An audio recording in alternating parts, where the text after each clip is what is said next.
So the aim of 20 schemes is we wanted to revitalise or plant 20 gospel churches across Scotland in the next 10 years.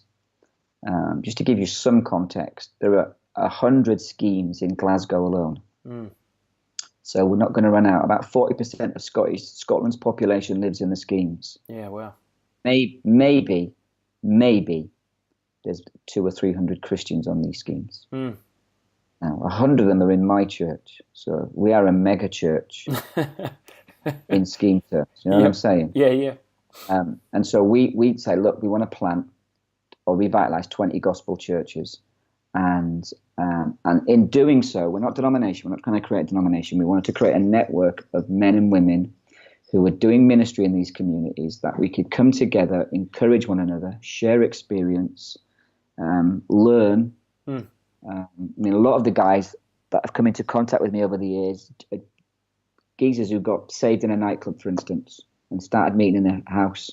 Yep. About 15 people, but they're heretics. They wouldn't know, theology from the back end of a bus. Yep.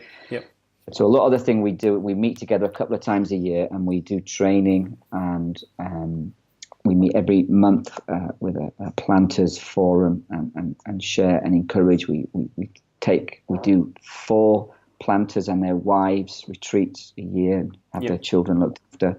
So we do a lot of encouragement like that.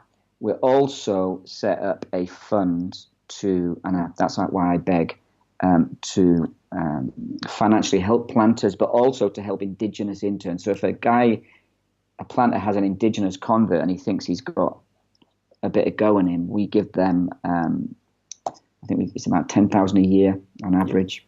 Yep. Helps pay for their training and development as they go forward in either back to work or into leadership. And so 20 schemes have just sort of morphed into this big thing, which is now morphed into another thing called Church in High Places. And what we found is guys from Australia, guys from America, Brazil, Africa, China are contacting us going, hang on a minute, what you're saying here resonates in our country too. Yep.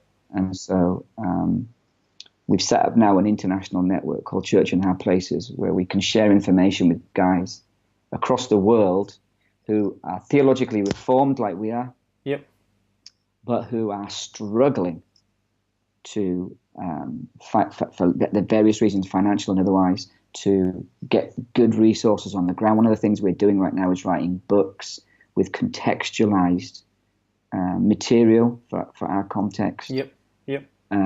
And we're trying to just share that in a meaningful way. So how does someone access Church in Hard Places in that network? Is it churchinhardplaces.com? Yep. Is that right, Mike? There's a little page on there, just one page at the minute while we work it out. And they can, if you're interested in learning more and connecting with us and seeing how we can help your church or your little plant, they can connect onto that, and we'll be in touch with them.